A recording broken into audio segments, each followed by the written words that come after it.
Tomotherapy versus conventional LINACs. Tumors are in or around healthy tissue. Conventional LINAC systems have limited flexibility in irradiating the tumor while avoiding healthy tissue, using various techniques to modify a rectangular radiation field in order to avoid critical structures. Many times a tumor cannot be treated to its prescription dose without opening the field and bringing critical structures into the path of the beam. Various configurations can be used in an effort to treat the tumor and avoid normal tissue within the target region, as well as normal tissue adjacent to the target region. Limitations in how fields can be shaped result in an inhomogeneous dose to the target and unwanted dose to critical structures. Tomotherapy approaches delivery in a completely different way, splitting the beam into thousands of tiny beamlets, each making their own contribution to the total tumor dose. Using many 360-degree revolutions round the body in a helical pattern creates the opportunity to treat the tumor and avoid healthy tissues even in the most complex of cases. The treatment beam can simultaneously avoid healthy tissue within the target and adjacent healthy tissue. This unique delivery capability gives tomotherapy the best opportunity to deliver radiation to the intended target and avoid healthy tissue. Less unwanted dose means potentially fewer side effects. Fewer side effects means more opportunities for patients to live normal lives.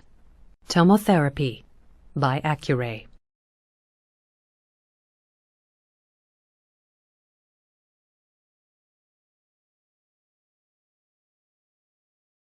Halo Sobat Baper semua, seri podcast Baper kita kali ini dikemas khusus dalam rangka memperingati HUT RSCM. Dengan tujuan adalah memperkenalkan bagaimana pengabdian dan komitmen RSCM selama ini terhadap negeri dalam pelayanan kesehatan baik secara umum maupun khusus misalnya dalam penanganan kanker. Kita akan membahas momen spesial ulang tahun ke-105 luar biasa sekali rumah sakit kita yang tercinta, yaitu Rumah Sakit Cipto Mangunkusumo yang mengusung tema kolaborasi untuk negeri. Sebagai rumah sakit, salah satu rumah sakit bersejarah di Indonesia, kita tahu kan sejarahnya bagaimana RSCM ini berdiri dengan nama dulu adalah CBZ, ya kan? RSCM ini telah melayani masyarakat sejak tahun 1919. Jadi tahun ini adalah tahun 1105 seperti yang kita kemukakan tadi. Kita terus berinovasi dalam bidang kesehatan, pendidikan dan juga penelitian. Episode ini akan membahas tentang program pengampuan regional. Kita tahu kan Kementerian Kesehatan dalam program transformasinya salah satu pilarnya adalah tentang referral system dan diperlukan sekali program pengampuan regional yang dilaksanakan oleh RSCM dengan petunjuk atau penunjukan dari Kementerian Kesehatan Republik Indonesia. RSCM tentunya fokus pada pendampingan dan penguatan rumah sakit di berbagai daerah di Indonesia dengan mentransfer ilmu pengetahuan dan keterampilan dalam berbagai disiplin keilmuan yaitu kanker, jantung, stroke, dan kesehatan jiwa serta respiratory dan TBC, tuberkulosis, dengan tujuan meningkatkan kualitas pelayanan kesehatan dalam bidang-bidang tersebut serta memastikan, yang penting adalah memastikan bahwa masyarakat di wilayah terpencil atau kurang terjangkau dapat mengakses pelayanan medis dengan standar nasional. Itu adalah tujuan kita guna menciptakan sistem kesehatan yang lebih merata dan tanggap. Nah, kita akan mulai memperkenalkan narasumber kita yang luar biasa yang hadir bersama kita saat ini adalah Dr. Ben Prayogi, spesialis onkologi radiasi dari bidang kanker ya. Kemudian kita mempunyai Profesor Rashid dari bidang stroke. Ini stroke juga menakutkan kan ya Pak ya. Iya, betul. Kemudian Dr. Biri nanti akan menyusul, kemudian Prof. Martin tentunya dalam bidang respirasi dan TB. Dan tidak kalah pentingnya adalah Dr. Siste, spesialis kesehatan jiwa dalam bidang pengampuan jiwa. Ya, selamat pagi Prof. Luar biasa sekali ya. Jadi kita nih berbicara dalam lebih kecuali Prof. Martin tentunya lebih ke arah non-communicable disease ya. Baik. kita mulai barangkali dari masing-masing bidang keilmuan. Sebenarnya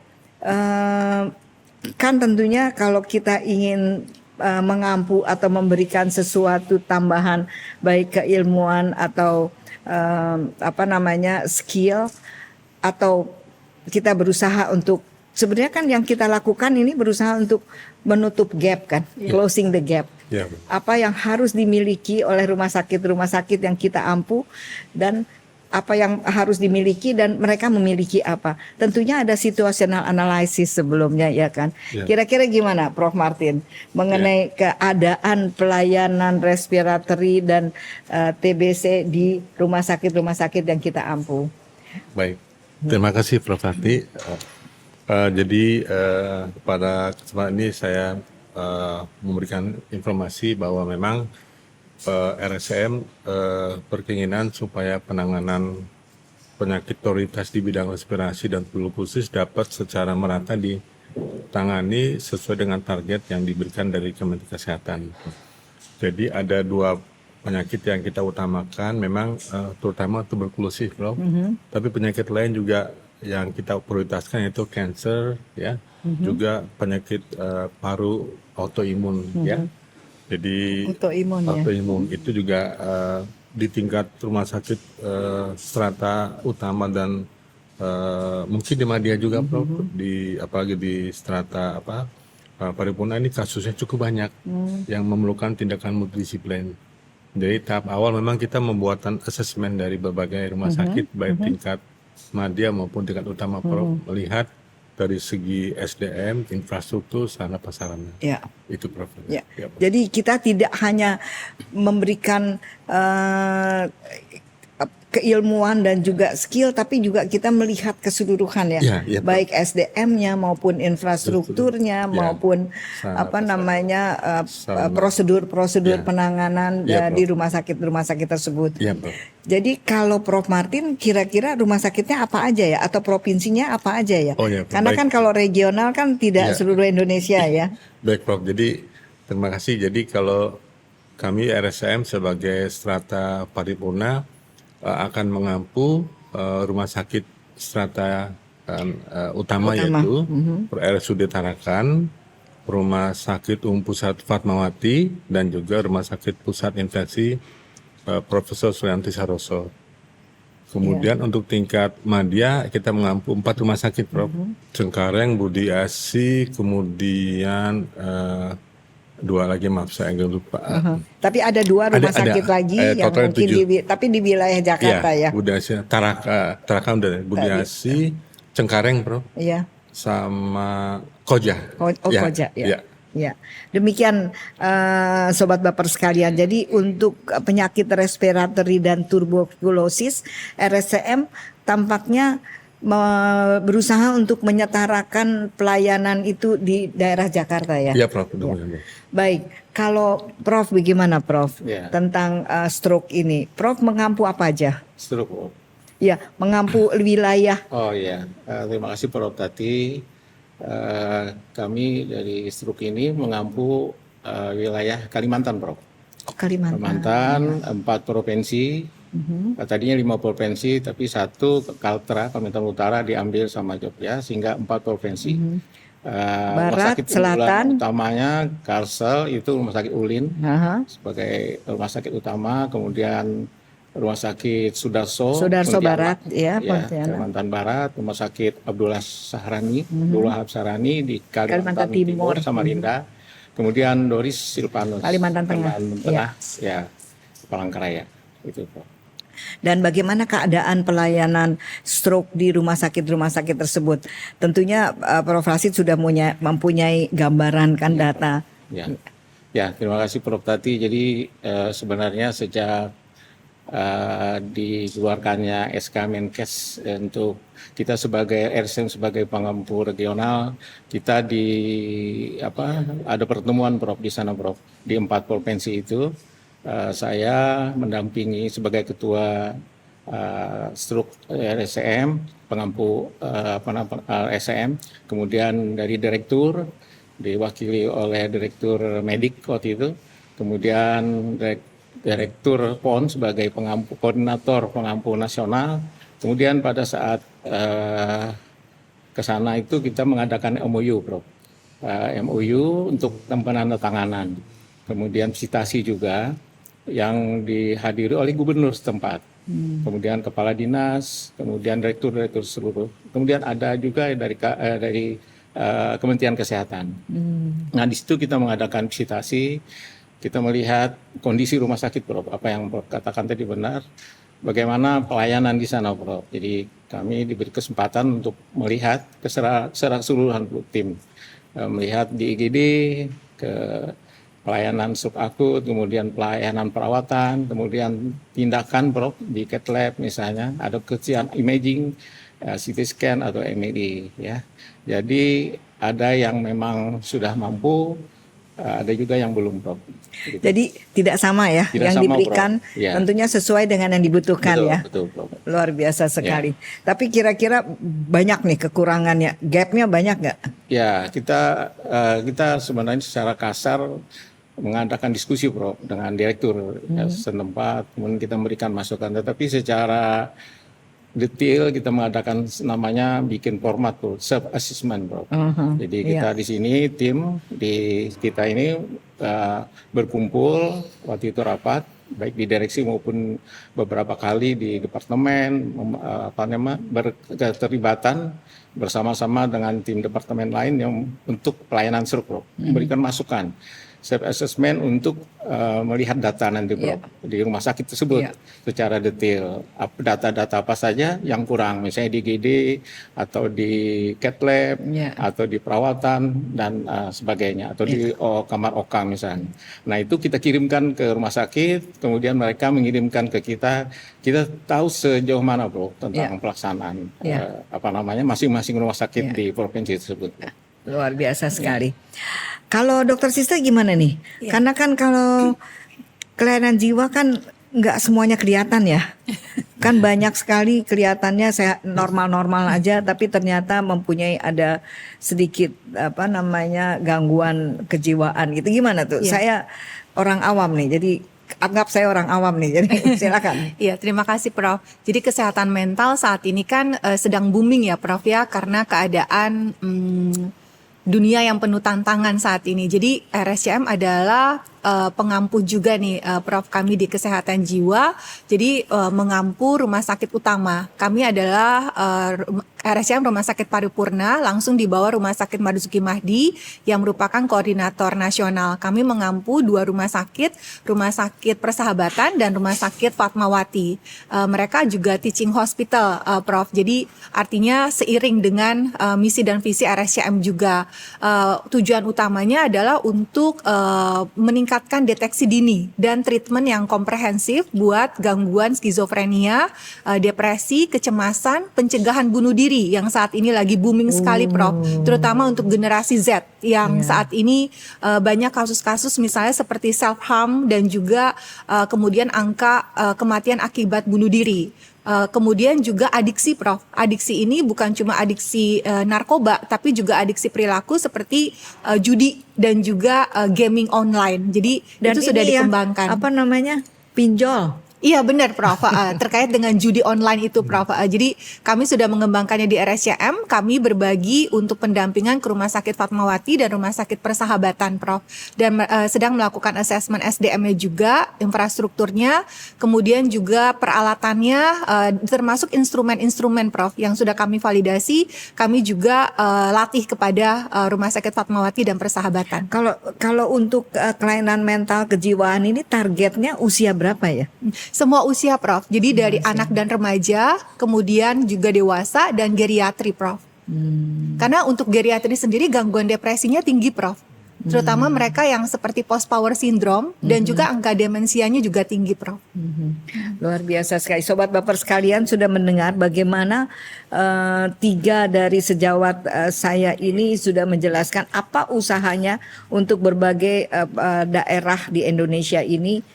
Kebetulan tadi kita berbicara pada sesi sebelum ini adalah pengampu nasional dan sekarang kita pengampu regional di mana terbagi. Nah, Dokter Ben, gimana Dokter Ben untuk kanker? Apa yang kita lakukan nih? penanggung jawabnya sebetulnya Prof ya. Makasih Prof kesempatannya.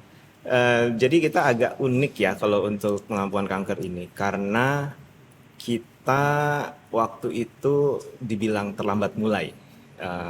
Padahal sebetulnya memang penyakit kita di RSCM itu adalah kita taat aturan dan kita lurus banget gitu. Jadi SK belum keluar, ya belum jalan waktu itu. Tapi kita justru waktu kita mulai kita serius sekali waktu itu. Titipan dari pemerintah lewat program nasional sebenarnya sederhana. Pemerintah mau di provinsi-provinsi yang ditunjuk itu dapat alat Linac, dapat alat CT simulator, dapat alat PET CT, dapat alat IHK, Mamografi. dapat alat mamo, dan harus bisa pelayanan. Sederhana. Jadi kalau misalnya kita lihat dari sudut pandang simple, ya udah. Nanti waktu alatnya masuk, bikin pelatihan, terus kunjungan untuk ngebantu pelayanan, selesai gitu. Tapi namanya kita lurus banget ya. Kita waktu itu melihat yang namanya akses terhadap layanan kesehatan itu nggak cuma alatnya ada dan orang bisa ngerjain gitu. Apakah infrastruktur penunjangnya siap? Apakah SDM-nya siap? Apakah sistem di rumah sakit termasuk juga panduan pelayanannya, administrasinya? Apakah masyarakatnya juga sudah aware? Itu semua pertanyaan itu kita ada waktu itu kan. Jadi kita melakukan self assessment yang luar biasa komprehensif waktu itu.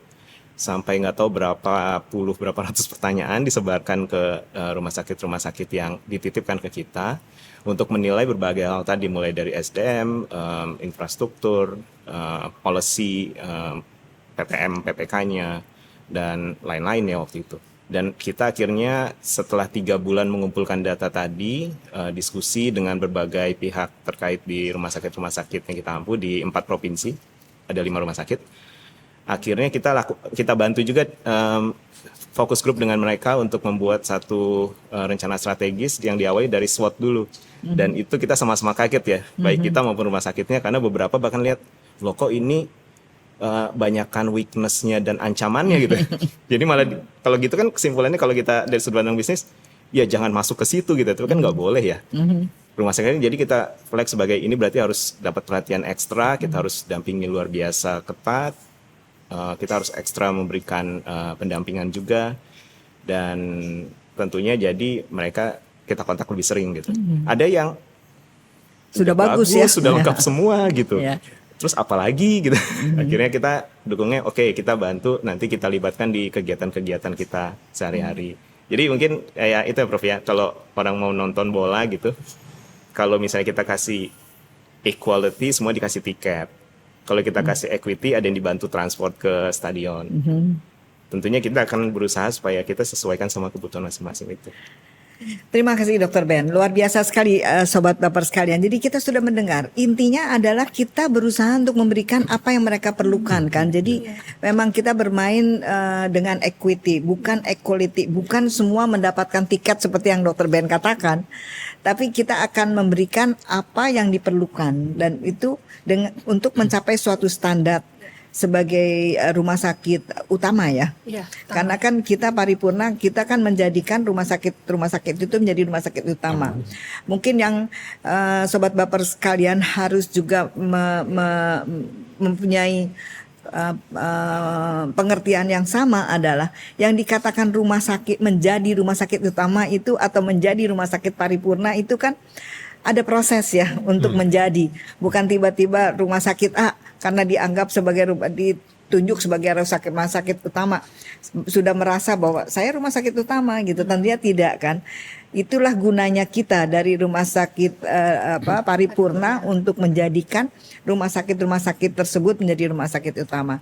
Jadi kita sudah mendengar bahwa pertama adalah yang kita lakukan, kita membuat suatu situational analysis, benar kan ya? Tentunya metodenya berbeda-beda. Yang gampang yang di Jakarta, kita yang di daerah, yang ke daerah jadi harus bermain dengan Zoom. Baik pengisian berbagai self assessment yang tadi dikatakan oleh Prof. Rashid, juga adalah ada in-depth interview. Karena kanker itu, Dokter Ben mungkin saya tambahkan, kanker itu disiplinnya banyak ya. Ada luar biasa, 20. Prof.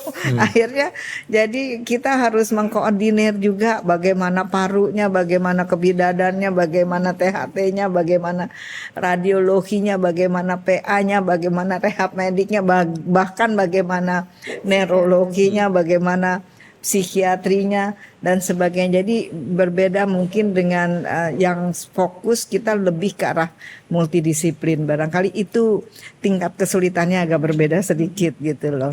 Nah, jadi kira-kira ada nggak sesuatu target gitu loh. Misalnya kalau untuk Prof Martin tadi saya dengar dari pengampu nasional, Dokter Biri, terima kasih sudah hadir. Maaf terlambat, Prof. Sobat Baper sekalian, Dokter Biri dari dokter spesialis penyakit dalam, konsultan kardiovaskuler sudah ada bersama kita.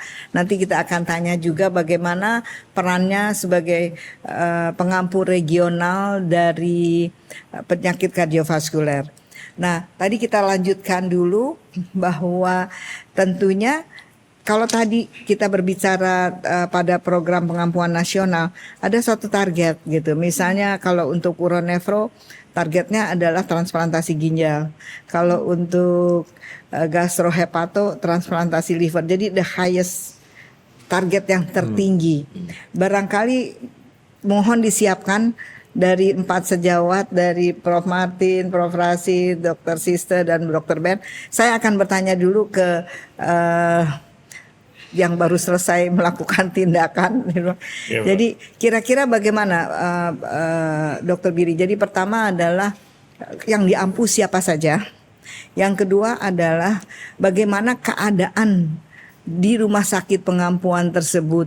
Bagaimana kita melihat situasi situational analysis, karena kan kita kan tidak akan mengampu sesuatu yang mereka tidak perlukan kan. Tentunya kita harus tahu dulu merekanya tuh seperti apa, gimana. Silakan.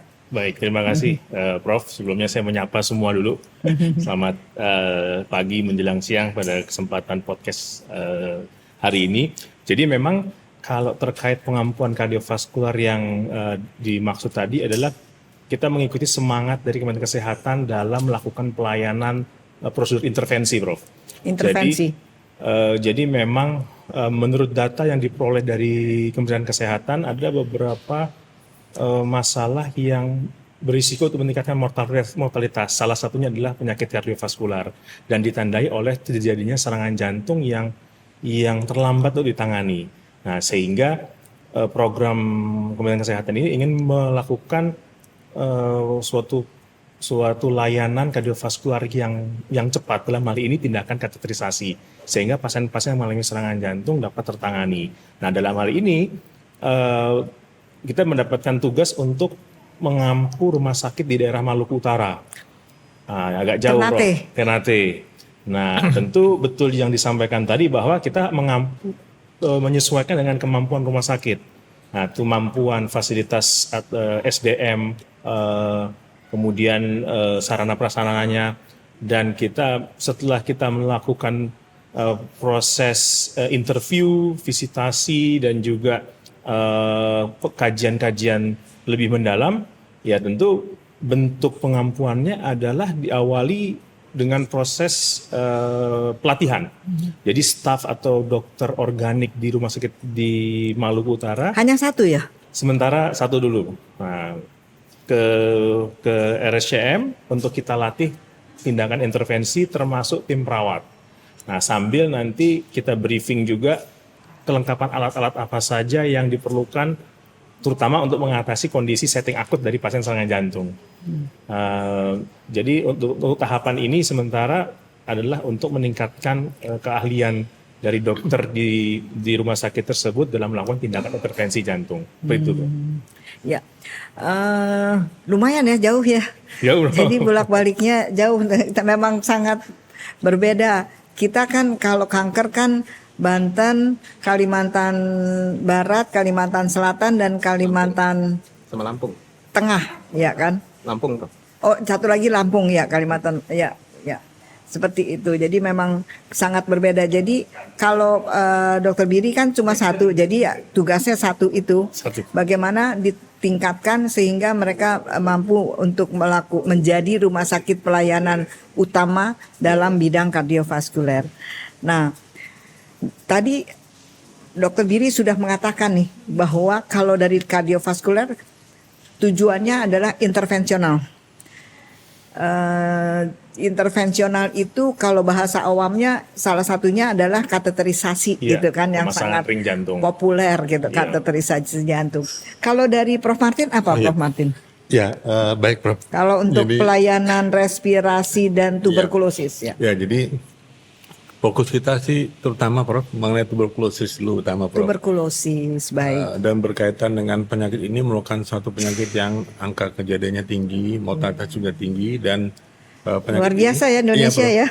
Yang satu penyakit jantungnya naik tapi tuberkulosis masih naik juga gitu ya. Ya, dan penyakit ini memang spesifiknya tuh tidak hanya menyerang paru, Prof. Iya. Jadi semua organ seluruh tubuh bisa terkena paru. Bahkan belakangan yang dulu nggak pernah, Prof. Ya, kayaknya mungkin kumannya udah tambah pinter ya. Iya, Prof.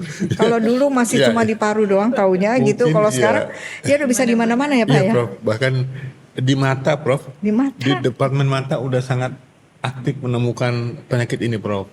Yang dulu kita tuh nggak pernah kok bisa ada TB kenapa di mata saya udah bisa, apalagi di organ-organ lain, Prof. Nah, ini mungkin temuan ini yang Jadi mungkin bukan yang biasa di kelenjar, di tulang, itu bukan udah ya. biasa itu, Itu udah Prof. biasa. Udah biasa. Sekarang yang nggak biasa tuh mata ya, ya. mata sering karena mereka mendapat kasus-kasus yang paling sampel kelihatan kabur, ternyata sebagian tuh karena tuberkulosis. Tapi merah enggak? Enggak, penglihatan kabur aja, Prof. Penglihatan Banyak kabur. kan.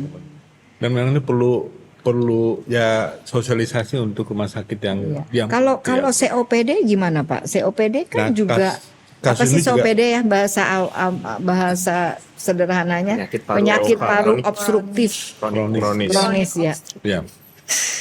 Ya, kalau COPD ini memang ini juga prioritas penting, cuman angka kejadiannya Nggak kalau terlalu tinggi, tidak ya. terlalu tinggi, Prof. Mungkin ini karena mungkin di sini kasus-kasusnya banyak, mungkin ke bagian departemen rehab medik ya, Prof. Ditangani di sana. Nah, jadi perlu kolaborasi juga antar departemen, Prof. Juga sebagian overlapping COPD dengan asma ya, Prof. Iya. Larinya ke alergi imunologi. Alergi imunologi. Ya, jadi mungkin terbagi, Prof, pasiennya. Ya. Demikian, Baik, Prof. terima kasih Sobat Baper sekalian. Kita sudah dengar ada 2 sekarang yang penting nih dari jantung, dari kardiovaskuler adalah tadi heart attack, jadi kan mencegah serangan jantung dengan melakukan kemampuan kateterisasi bisa dilakukan di mana-mana. Sedangkan untuk Prof Martin sangat tragis ya. Ya. Indonesia masih berkutat dengan TBC gitu, dengan tuberkulosis, luar biasa sekali. Prof, bagaimana Prof? Ya, makasih. Kalau Prof. untuk Tati. stroke juga nih Ya, merupakan sama, Prof, suatu dengan kardiologi ya kita intervensi, Prof, karena kecepat juga, Prof. Jadi 2 yang cepat ini, 1 jantung, 1 stroke. Yang kedua Iya. stroke, Prof. Sama-sama, Prof. Iya. Jadi programnya yaitu code stroke secepatnya. Code stroke itu artinya program yang mempercepat pelayanan stroke, Prof. Oke. Jadi termasuk trombolisis. Jadi ini ya, golden period ya, ya, golden period pas setengah jam, Prof. 4,5 Pas jam. setengah jam harus dilakukan tindakan, Prof. Nah, jadi ya, berlombangan waktu, makin cepat pasien ditangani kurang dari 4 jam, makin bagus outcome-nya, Prof. Jadi, nah itu karena itulah jadi kalau bisa di rumah sakit daerah kendala-kendala memang belum terbiasa, Prof. Pasien-pasien itu yang datang cepat, Prof. Kalau di kita kan di Jakarta sosialisasi sudah banyak. Tapi kalau di Jakarta masalahnya macet, Pak. Macet Jadi juga. kejadian di Iya, sini Prof. sampai ke sananya udah lebih dari 4,5 Betul, jam. Prof. Gimana tuh, Pak? Ya, untuk sekarang ini, Prof, jadi berbagai Tugasnya gubernur tenaga. kali, Pak ya. Ya, kalau di daerah barangkali bukan tenaganya, Prof, tapi bukan kendaraan, tapi masalahnya masyarakat pengetahuannya, Prof. Kebanyakan menganggap ini dicoba dulu gitu, Prof, dengan ya tindakan-tindakan tradisional gitu. Prof. Edukasi Barangkali perlu ya. Masih banyak itu, Prof. Tapi ya dengan ada era pengampuan ini, Prof, sudah mulai beberapa center, Prof, Ya, tadi pada daerah-daerah itu membuat suatu video YouTube seperti kita ini, Prof, disebarkan ke daerah-daerah ke sekitarnya, sehingga banyak yang sudah tahu, Prof, dengan bahasa daerah masing-masing. Kadang-kadang dengan bahasa Indonesia YouTube mungkin tidak sampai, Prof. Jadi mereka kemarin dari seperti di Kalimantan Selatan, mungkin Prof juga tahu, dengan bahasa daerah Kalimantan, mereka membuat YouTube sehingga dimengerti oleh masyarakat. Ternyata mungkin itu juga menjadi Yang dibuat itu gejala stroke. Gejala stroke-nya Untuk yang bisa paling mengenal penting, gitu ya. Jadi bawa yang paling penting pesannya kalau ada bawa ke rumah sakit secepatnya. Lakukan tindakan gitu, Prof. Pembolisis, kemudian lanjutkan trombektomi, sudah beberapa rumah sakit di sana sudah bisa melakukan, Prof. Karena sejak dilatih beberapa neurointervensi sudah mampu melakukan itu, Prof. Tapi jadi salah satu tugas dari bagian neurologi stroke group ini adalah juga bagaimana meningkatkan kemampuan untuk melakukan trombolisis, trombektomi misalnya. Trombektomi juga, Bro. Jadi coiling juga, kemudian clipping juga dari bedah sarafnya, Bro. Hampir sebagian rumah sakit sudah tersedia tenaganya, Bro. Nah, sarana cath lab hampir tersebar juga hampir semuanya, Bro. Jadi tinggal mungkin dari kita, tugas kita edukasi ke masyarakat, ya, kemudian transfer of knowledge, ya, bisa melalui Zoom. Sering kami lakukan dengan Zoom pelaksanaan ini. Kemudian kesempatan juga kami mudah-mudahan dalam waktu dekat kita mungkin ke visitasi. Visitasi. Makasih, Prof. Ya, gimana Mbak Siste nih? Iya. Kalau kami tujuannya penanganan kasus gangguan jiwa yang kompleks dan sulit, Prof. Misalnya yang resistensi terapi. Jadi itu tujuan utamanya. Misalnya gangguan skizofrenia yang resisten terapi, maka pemanfaatan alat canggih seperti TMS, transmagnetic stimulation itu sudah bisa diberikan. Jadi kami sudah mulai di sini dan akan diaplikasikan di rumah sakit utama seperti Persahabatan dan juga Fatmawati, Prof. Dan juga misalnya kasus judi online dan pinjaman online itu kan kasus sulit juga ya, Prof. Yang sekarang ini banyak sekali kasusnya itu punya center di RSCM, Prof. Jadi tata laksana nasional judi online dan pinjaman online itu ada di RSCM. Dan kami mau memberikan ilmunya kepada Rumah Sakit Utama Persahabatan dan Fatmawati. Itu, Prof. Memang Sobat Baper sekalian, dengar tadi penjelasan dari Dr. Siste tentang pinjol dengan judi online. Itu saat ini seperti apa ya? Seperti penyakit yang tidak benar-benar tidak terlihat tapi masyarakat banyak sekali. Kebetulan saya ada korbannya gitu yang datang ke saya. Kemudian ya karena masih keluarga harus kita tutup, tapi itu luar biasa loh. Itu pinjol itu gitu. Bisa mereka tidak sengaja membuat ke 20 akun. Luar biasa sekali dan memang itu harus diberantas. Setuju, Dokter Siste. Itu adalah tugas kita mungkin ya kan yang sudah menyadari hal tersebut. Bahkan prevalensi nasionalnya lebih tinggi daripada ketergantungan narkoba, Prof, saat ini. Saat ini. Iya, Prof. Luar biasa sekali. Ayo Ben, gimana Ben? Nih kita kanker Ben, lebih susah lagi Ben ya. Kalau untuk kanker kita mengarahkan fokus ke 4, ya, namanya fokus tapi ada 4 mau nggak mau. Pertama kita masalah advokasi, kemudian advokasi dalam konteks gimana nanti peran rumah sakit ke masyarakat dan ke stakeholder di sana. Kemudian aspek early diagnosis dan screening yang dilakukan khususnya oleh teman-teman di bagian radiologi dan PA untuk pembinaannya. Aspek treatment yang kita tekankan aspek multidisiplinnya dan aspek palliative care. Ini juga nyambung nanti dengan advokasinya itu. Nah, untuk bentuk yang kita kerjakan, saat ini kita masih sangat terbatas dengan ketersediaan anggaran sih, Prof ya. Jadi kita carinya yang murah-murah meriah aja. Itu gitu. nanti next pertanyaannya. Saya mau menanya tentang anggaran. Bisa nggak kita melakukan rencana kita ini untuk membantu kalau rumah gitu sakit? yang rencana dulu. Iya. Untuk yang rencana tentunya kita nggak mengadakan barang, tapi kita membantu dalam mempersiapkan spesifikasinya, mempersiapkan rencana kebutuhan dan perencanaan. Kita membantu untuk pelatihan, perencanaan pelatihannya, dan kalau kita bisa bantu, bisa mengadakan, maka kita juga pengadaan dari pelatihannya. Kita membantu tentang transfer of culture dan transfer of knowledge dengan cara melibatkan teman-teman di rumah sakit kita ampu dalam kegiatan-kegiatan internal kita, misalnya tumor board meeting dan diskusi-diskusi itu.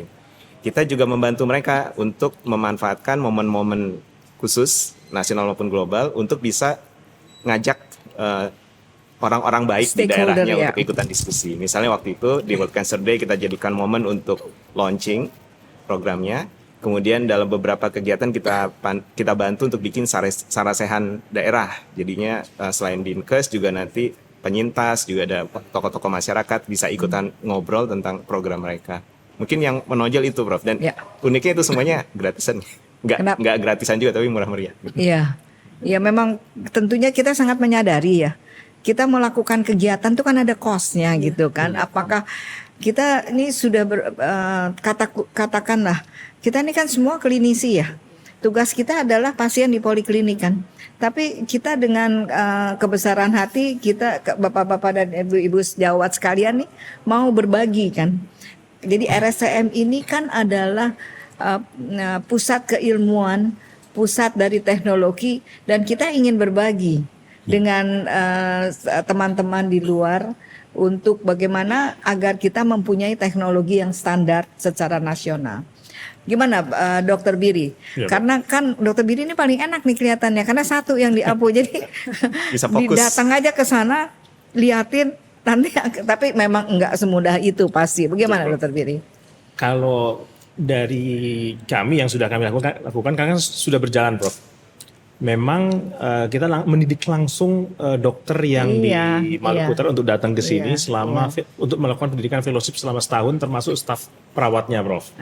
Nah, kemudian dan dengan mudah kita secara langsung mengevaluasi performance beliau si peserta ini dan ini terkait program juga kan, Prof. Jadi dalam masa pendidikan fellowship itu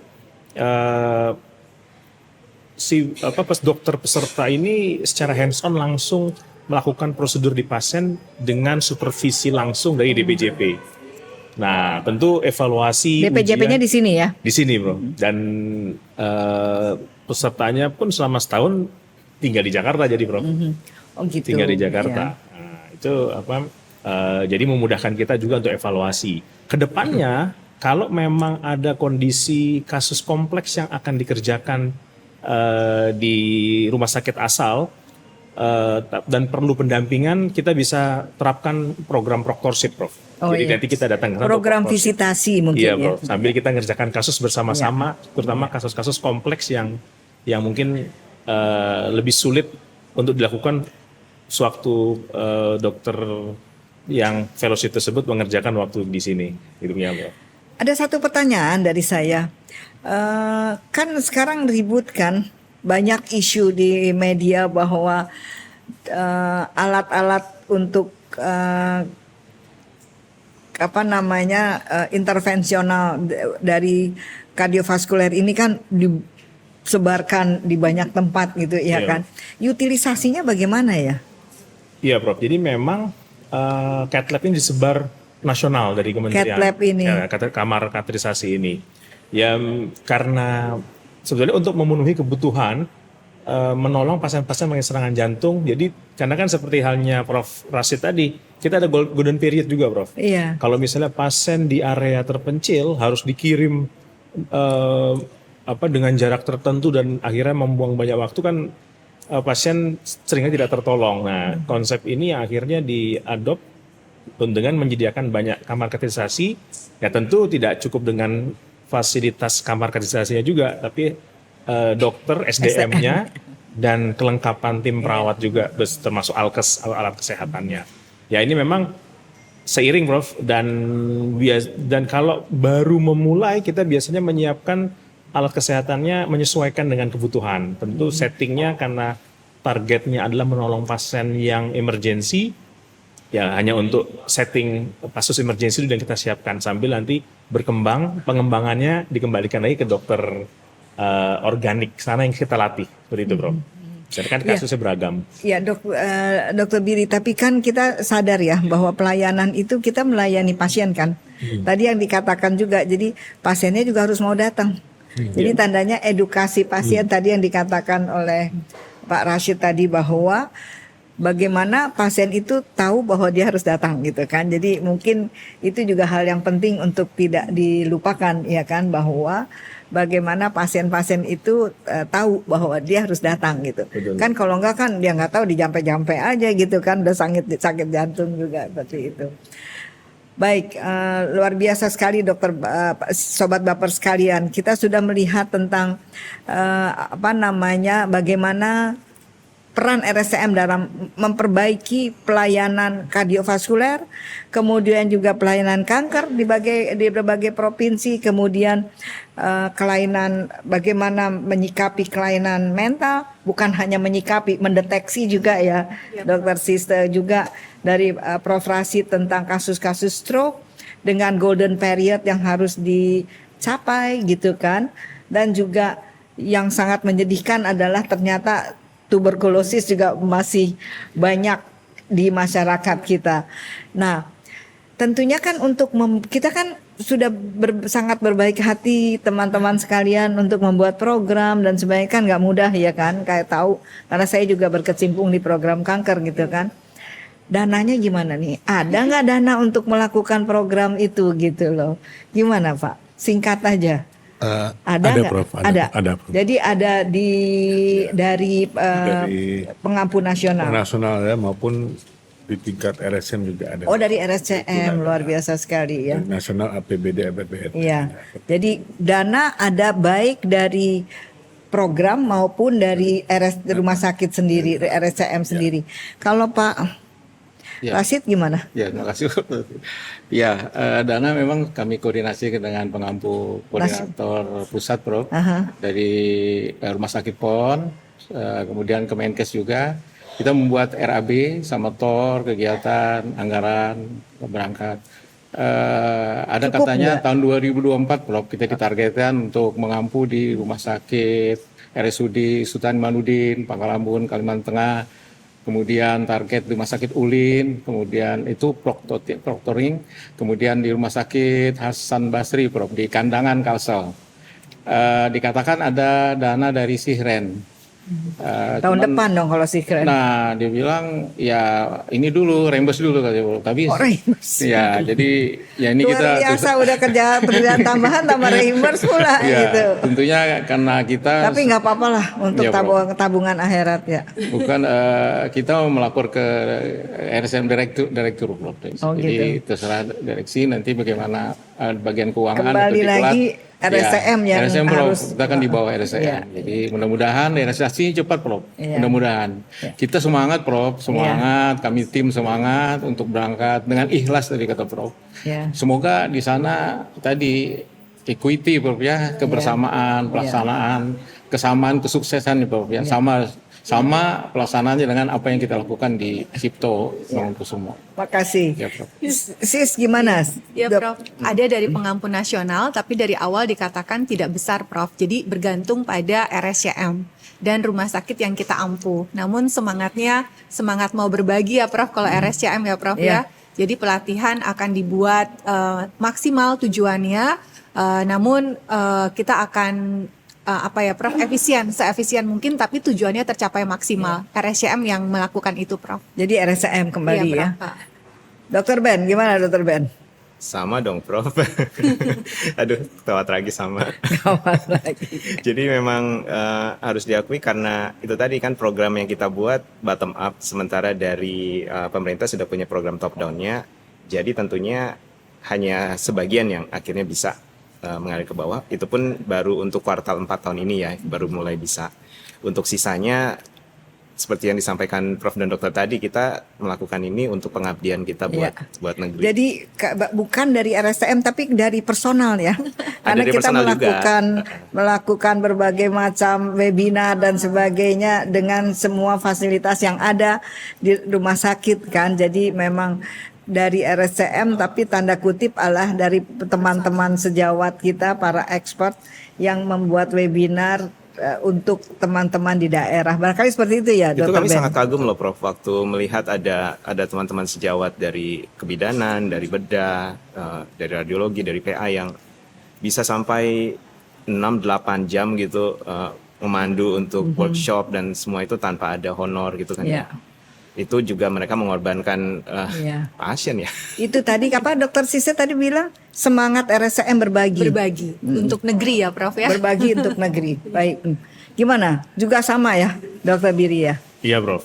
Karena kan semangat penyediaan kamar kateterisasi ini kan untuk kepentingan jantung dan stroke juga, Prof. Iya. Jadi memang Tapi kenapa RSCM cuma satu yang mengampunya ya? terbagi, Prof. Sepertinya sudah ada pembagian dari pusat. Kita sih ikut dari surat SK-nya aja, Prof, untuk ininya. Ya memang kita susun anggaran dalam bentuk RBA yang ini, kemudian kita koordinasi ke koordinator pengampu utama Rumah Sakit Harapan kita, Prof, untuk dananya. Ya. Nah, baik, terima kasih. Kita semua punya indikator kan, dan indikator itu kita evaluasi bersama kan. Jadi kurang lebih seperti itu, kira-kira sepakat ya dengan itu ya. Nah, sebelum kita tutup nih, barangkali ada sedikit aja pesan apa yang ingin disampaikan sesuai dengan penyakit yang diusungnya tadi gitu. Silakan dari Prof Martin. Saya singkat aja Prof, kita semangat untuk berbagi dan bekerja sama menangani penyakit prioritas di bagian respirasi dan TB supaya Dan untuk pasiennya sendiri bagaimana? Apa ada pesan nggak? ada pesan gini. Jadi untuk pasien Untuk harus masyarakat jadi harus sabar ya Prof ya.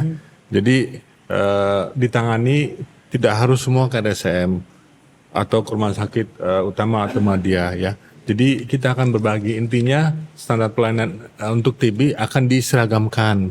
Tapi berbagi sampai ke vaskes primer. Fas primer bahkan sampai puskesmas Iya, sudah vaskes ada. primer, Iya, ya. iya. Luar biasa Jadi standarnya sekali. tetap sama ya. Kan sama ya. Kasus yang sulit problematik baru dirujuk ke mungkin Madya. Iya. Kalau nggak bisa Jadi utama. jangan berbondong-bondong datang ke langsung- rumah sakit ya. Iya, Prof. Itu jadi Iya.